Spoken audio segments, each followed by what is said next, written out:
and then I will start a new recording here. So let's see what this announcement is.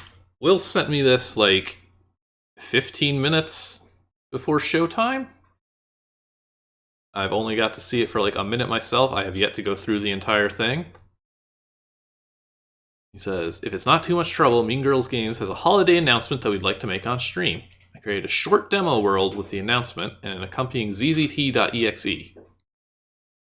So actually, good thing I went back to read the message because this is Solid HUD and I should not actually play from here. I have to use this mysterious WeaveZZT.exe.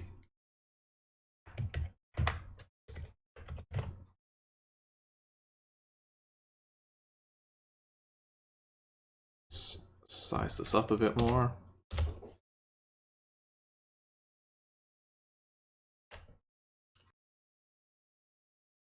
And here you can see it uncut. This is WeaveZZT version 2.0, based on ZZT by Tim Sweeney. Our keyboard and our color, and we've got no editor. Finally. Oh yeah, let me also switch. Hopefully this works just fine.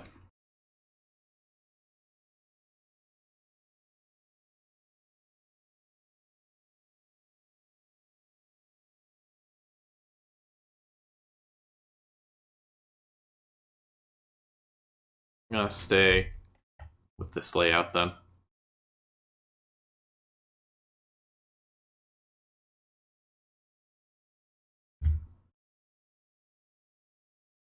Alright, take this from the top.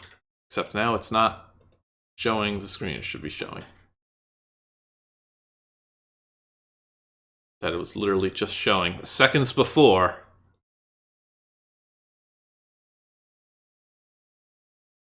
Okay.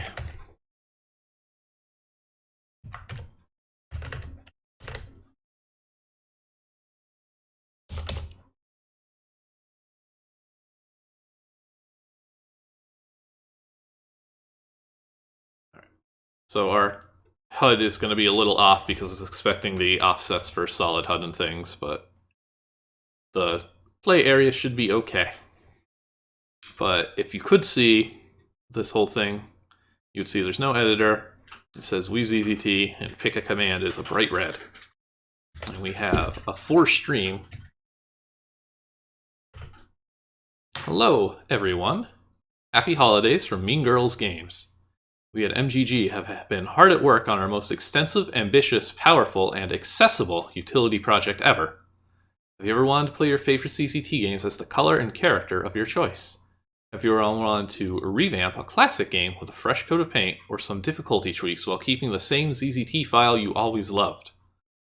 Do you want to try your hand with some custom ZZT, but don't feel like learning Turbo Pascal?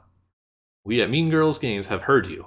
So we set out to create something that nearly every ZZTer can use based on simple, plain text configuration files that are easy to read and understand. Every change out there in the open, no surprises. With that, we give you Weave 2. It's here, it's huge, it's not what you're expecting. And it comes in two flavors, soft and firm. Let's check out firm for now.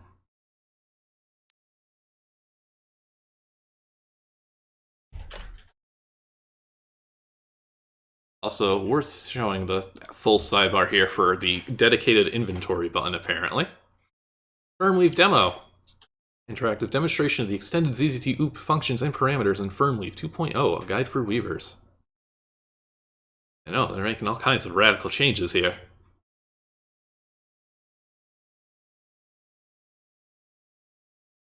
Alright, I have to press a key. I think. There we go. I have to press up for good times. And sure enough, we have our demo. Note to streamer, keep in mind all of this is being dictated to Weave by text files that anyone can edit. Okay. I will. We've got commands, conditions, directions, counters, and others. I've only taken a little look at the commands. We've got board, step, color, shove, edge, drop and lift, duplicate, I mean, board is gonna be what you think it's gonna be. Time to learn about the board command. Board command sends the player to the first board in the board list with a matching label in its title. This board is titled board 1 semicolon boards. And here's our example here. Wow! And just like that, you're on a new board. You can also add player coordinates to the destination. So if we go back here with this fella, there we are at 38.7. Now we can board. And we can step. Time to learn about the step command. Step command looks for an object or other stat in the first direction and sets its step values to the second direction.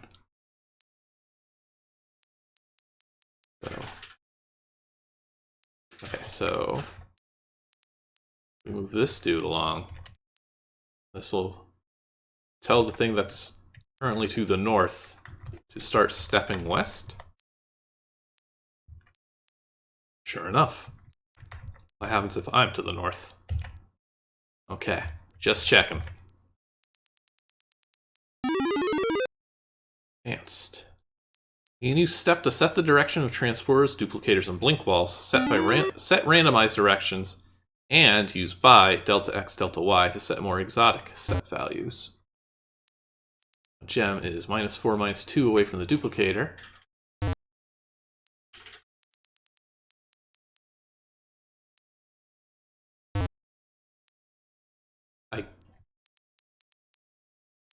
Alright, when do we have to touch this guy? Step far.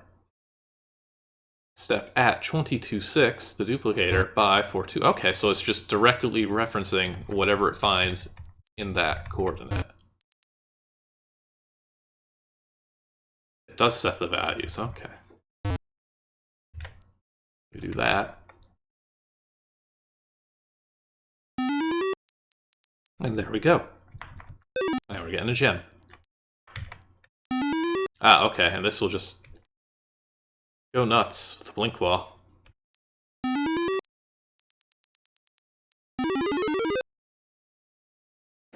Does it have proper bounds checking here? I know, like, if this keeps duplicating, with the gems being pushed, will they be pushed?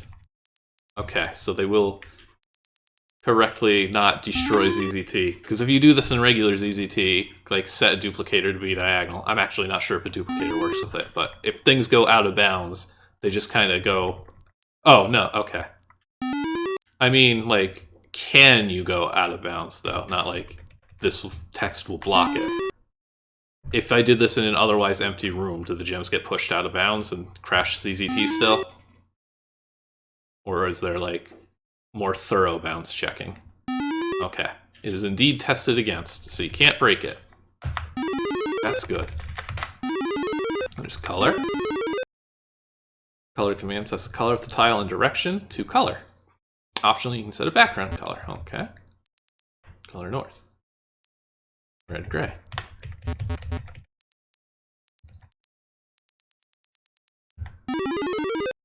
Player's color can be changed on a single board through continuous color commands. That. And this is about as far as I got before the stream started, and I noticed that this one's not changing my color. And neither is this one. Oh, you only get to pick one.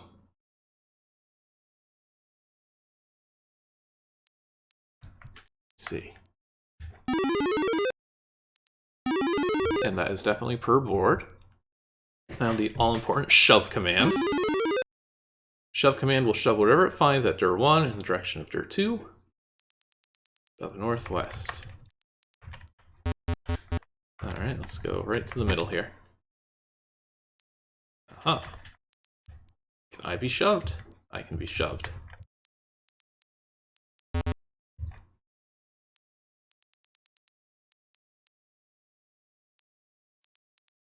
Advanced shoving techniques. This is Boulder Boy. Check him out in the editor. Oh. Ah. I actually was just trying to touch this wall to see like what it would say. I was not expecting to start shoving Boulder Boy around. It's blocked. Look at that. Interesting.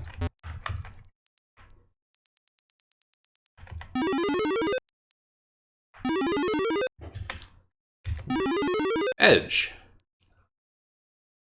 Edge will change the destination of a board edge. Like board, set the location by using label.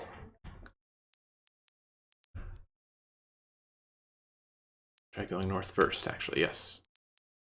Display soil. Old North.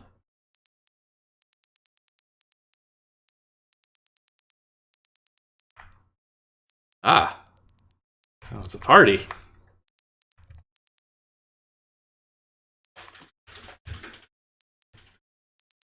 The power of the edge. Drop and lift.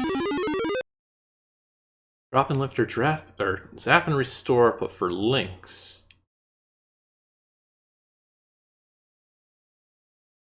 Good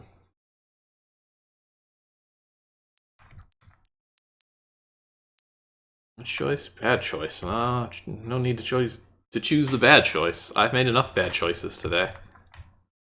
Good choice. Can no longer good choice. This is clever. Like, I mean, this has all been clever, but the other stuff is all stuff that I think I've seen people over the years say, boy, I wish ZZT could do this. I have not seen anybody suggest toggleable hyperlinks. And clever use of the @ sign, since that's just treated as a comment normally.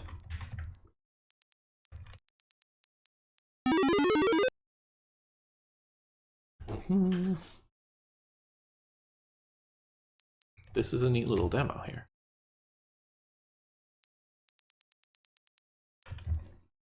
Maddie's set to go. Goodbye.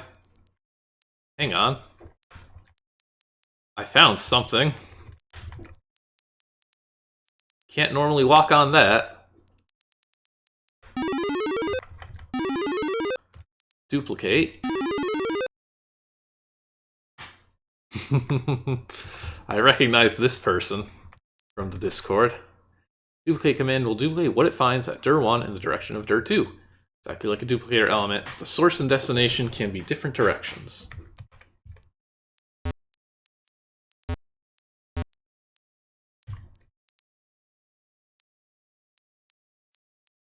No.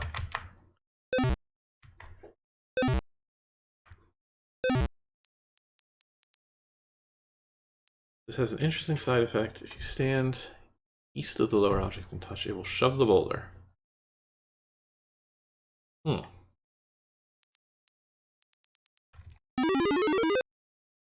just going to use duplicate I to make copies of themselves in the direction of dir. That's powerful. Yeah, sorry. I see boulders, I shove boulders. I mean, the extended colors from like the player color and stuff, I'm assuming that's just fully named. And the color section here had... I mean, this one here even mentions gray, so there's definitely changes to the named colors. Alright, that's the commands. Our conditions. If detect, if random, ooh.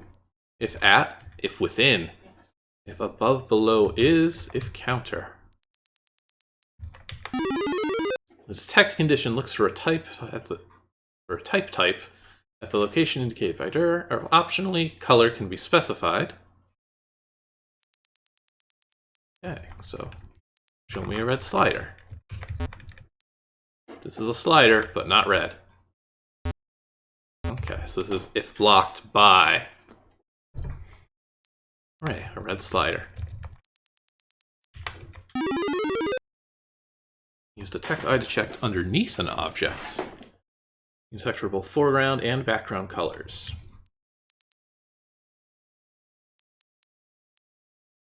Not standing on a red on creek. Yeah, scoot west.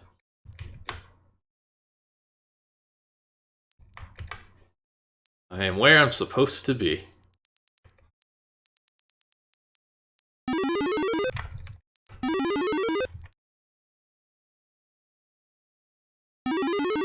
Not the random condition.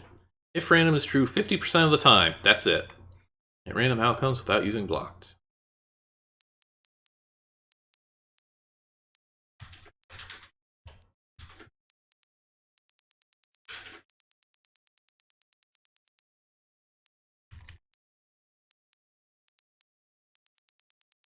Oh, it's about 50-50. I would imagine you could stack these with if random, but let's see. Learn more about random outcomes. Aha, here we go.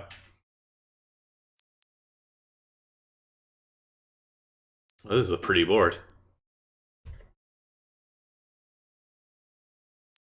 4/5, 3/5. Ah, there we go. There's the old 1 and 6 everybody wants. 7. 6%, 38%, 99%. I am actually very curious what the code looks like on these guys.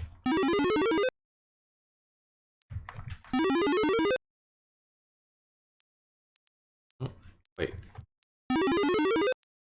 I think that was the wrong passage. If at... okay. The at condition is true and the object is at a given xy coordinate. This can be useful for walking objects to a specific location on the board.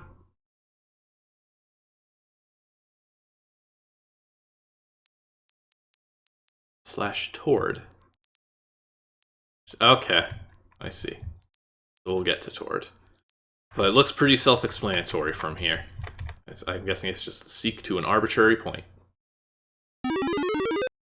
If within a certain range of the player, this range is roughly circular with an x radius of range and a y radius of about half range. So is that just using like the torch radius? Oh dear, these dudes are... Oh, okay. Oh, you could do some fun stuff with this. Let's let them swarm me proper.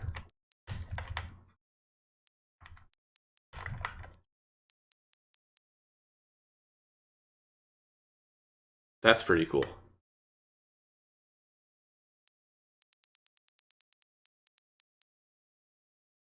What actually happens if I do corner one? I can't do it with just one because it'll... Okay, it's just gonna...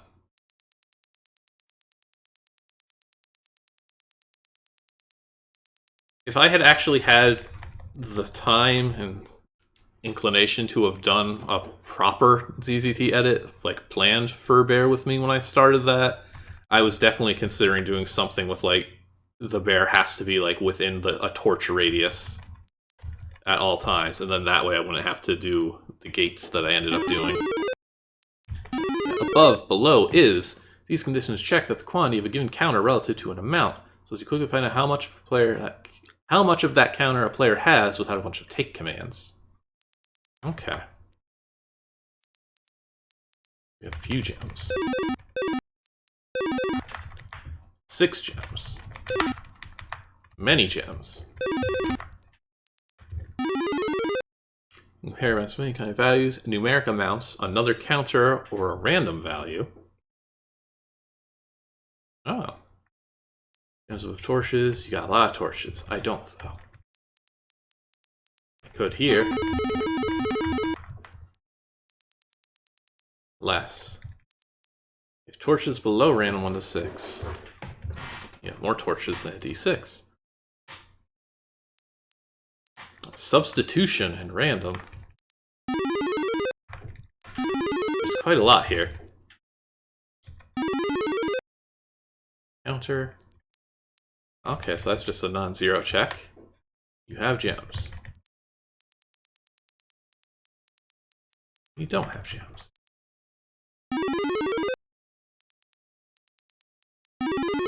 Directions? By, at, towards, player.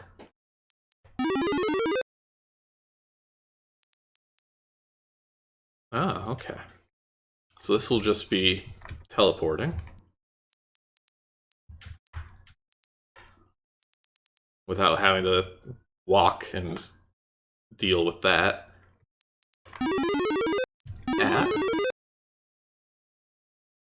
At moves the object to absolute position on the board.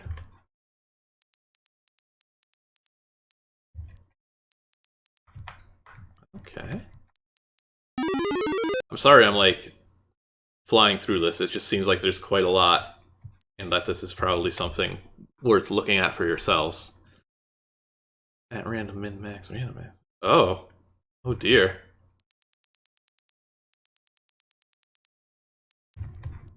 Okay, so you can see, this is what Lemus wanted the boss fight against the thief to be like. Now you can finally make those horrible battles you've always dreamed of.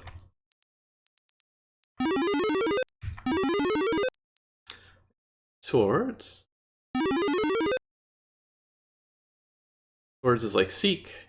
That's a move. Seeks the arbitrary point.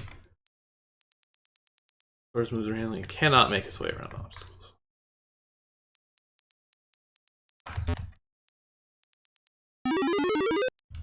Layer up. What is this going? Oh no! Snipers and bumpers, huh? Flare direction is always at the exact. Oh no! Why are people saying JoJo in chat? Don't spoil anything. I just started part 2. Bumper.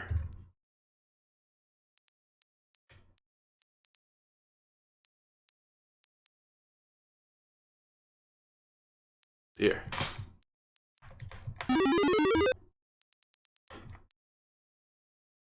Oh, it's a different JoJo. My mistake, that's right. Counters. Energized.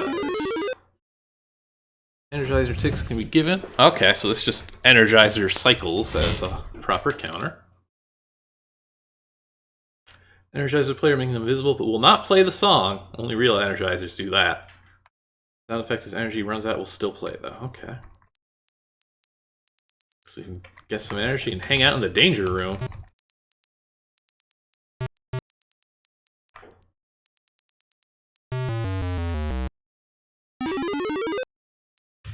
Wick is dark. Okay, so the wick will be the torch cycles. And is dark apparently is for darkness toggling.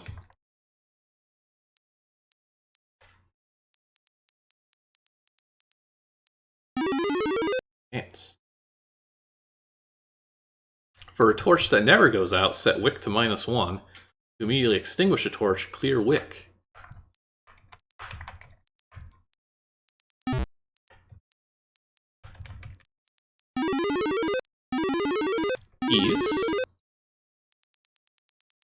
Keys can be set and cleared, however that's not all they can do. You can also give keys and have multiples of each type.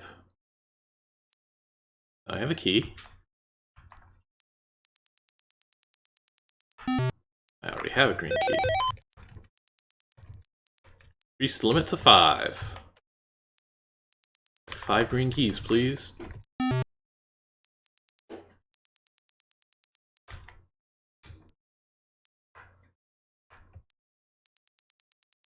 So does this still enforce the 1?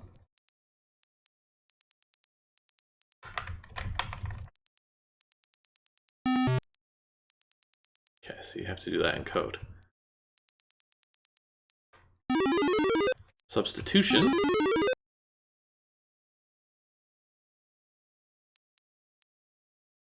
Okay, you can set a global maximum for key elements in the file.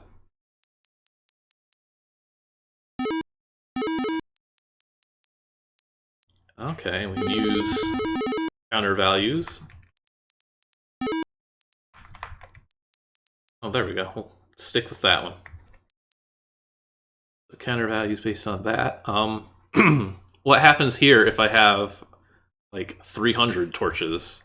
Does it just do nothing? Yeah, what Snorp's asking. I mean, I imagine doing nothing is the most sensible action by far. Or mod, yeah.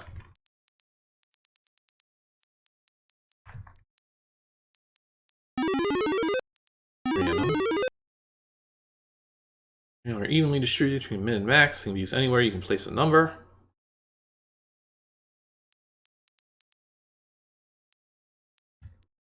And some gems.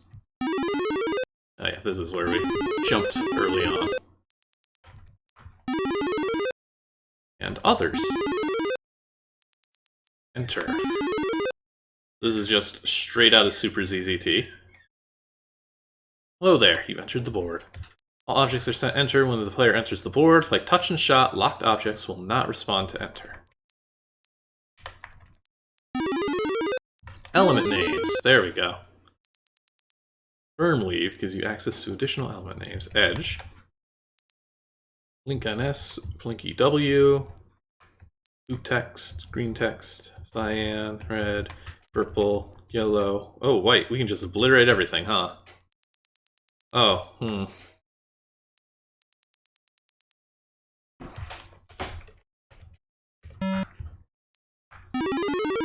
Messages and sounds.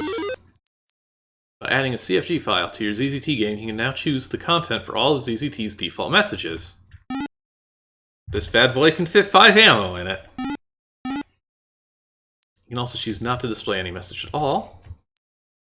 Oh, that feels unnatural. This is forest. You can also change the default sounds. Try shooting.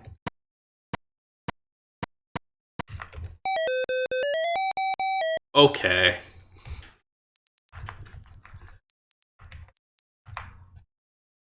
When I was in 6th grade, somebody, like, once a week would drive past the elementary school when I was in math class and honk their horn, and that was the sound it played, and the math teacher was not a fan of this going on for several months. An empty play command will cause all queue play commands to stop immediately. Thank goodness.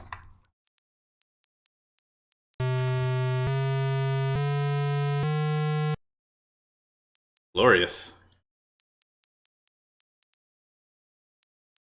BG Play will play a sound in the sound effects channel. They do not override play commands and do not queue, so new BG Play commands will override old.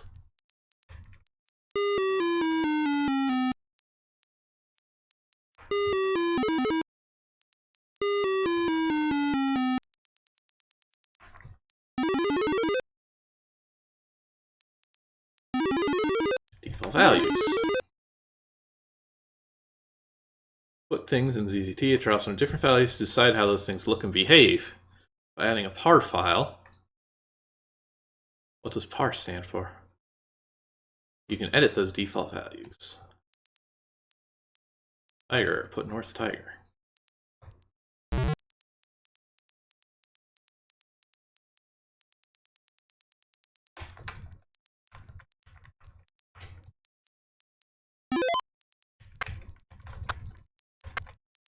Gonna win this fight. How big is this very large radius? That's a pretty large radius.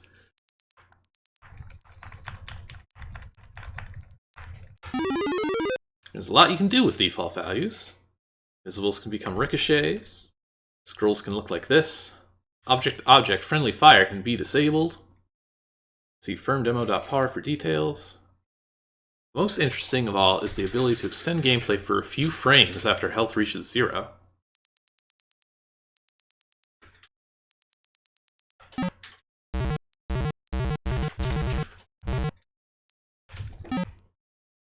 Are you okay? Please help me, or I'm okay, let me die.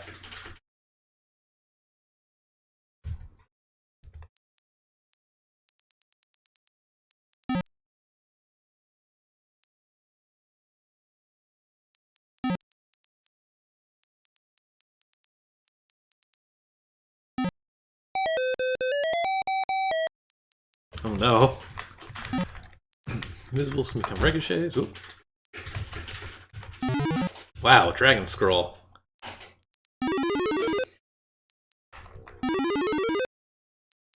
Alright, we got a couple more here. Local counters. He makes use of parameters which can include flags, you can set and clear, counters, you can give or take. Firm weave includes 3 types of parameters. World parameters. Flags and counters whose value persists across boards and are accessible across boards. ZZT 3.2, all flags and counters are world parameters. Board parameters. Counters whose values are tied to one specific board. They can only be accessed when the player is on the board that contains them. All boards have one each, named local. Object parameters. Flags and counters whose values are tied to a specific object. An object will keep its own parameters even when binded to another object. Each object has 4 parameters, 1 through 4. You can rename these values. Go north for demo.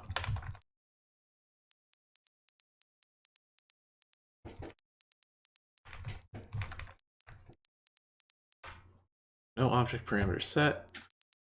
This looks complicated to just hastily run through blindly like this. Set object 4 to 7, why not? No matter how much local you give yourself on the other board, you can't spend it here.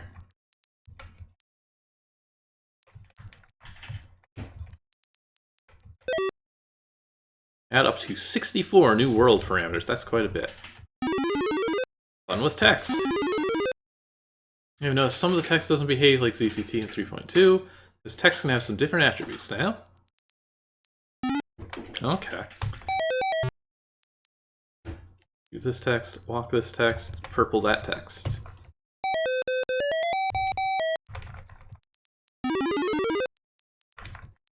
More colors. There we go, here's our names. Darks and... okay. Seems legit. From file. This is something, yes, I have wanted. Why, sure enough, haven't you ever wanted to load an object soup code from a file? Yes! Well, now you can. Use the load command and provide a .lbj file to load. Okay. Welcome, it's the example object you load from the code with the load command. Objects load in this way to just objects. Blah. All the usual functions work. You can use links. Okay, lift and drop links too. You can move.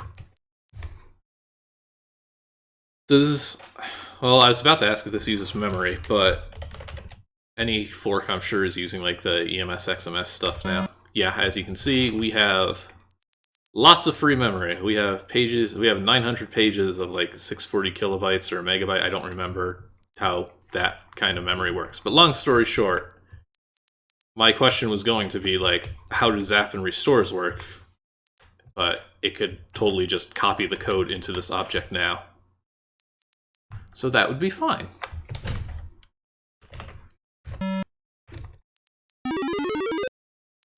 You load code into other objects as well. Oh, that's actually neat. Well, okay. That's fancy. Honestly, like, not even thinking about fancy stuff, just like thinking of just say like a classic ZZT inventory adventure game and not having to constantly change the inventory management object on like every single board as you decide, oh, I need to add another item. Touch it a lot. Ooh, wow, okay. Look at all those knives. Yes. Now you can do this with knives that stab you in the heart. Wonderful.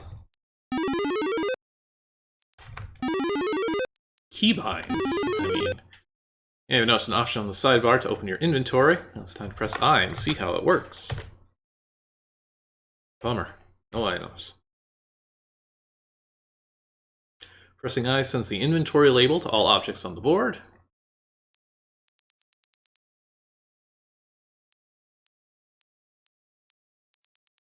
Dang, I don't get, like, an item to pick up.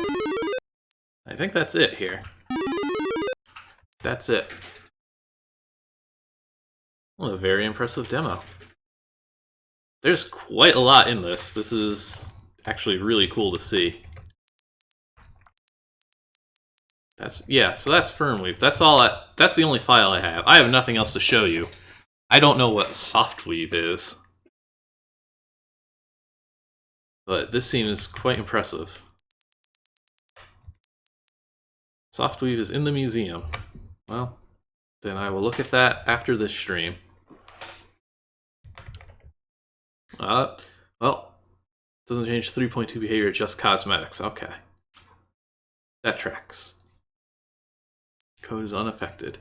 Anything else you want to add? Because I think that's about it for playing this.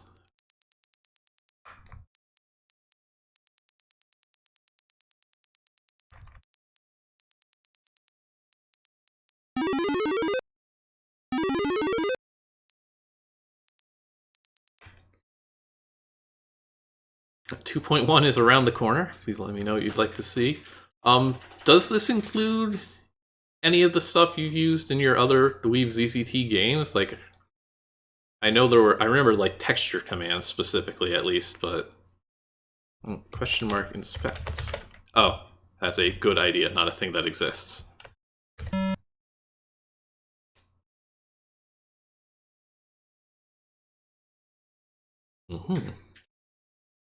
Yeah, a universal board.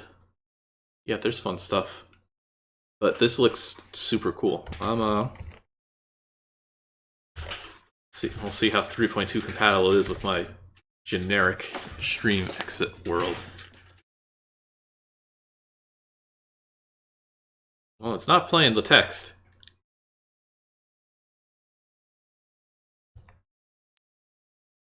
That's strange. I kind of jumped in the middle there.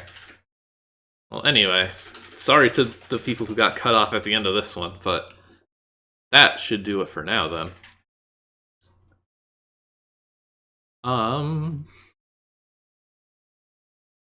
The second I stop the stream, though, that bot that I have is just going to put everything in the subscribers mode and kill all conversation going on right now. So I'm just going to say goodbye and stop the recording, and I'll leave the stream going for a little bit. Thank you all for watching. I am interested in seeing what comes of this Weave 2.0, and hope to see you next week. Later.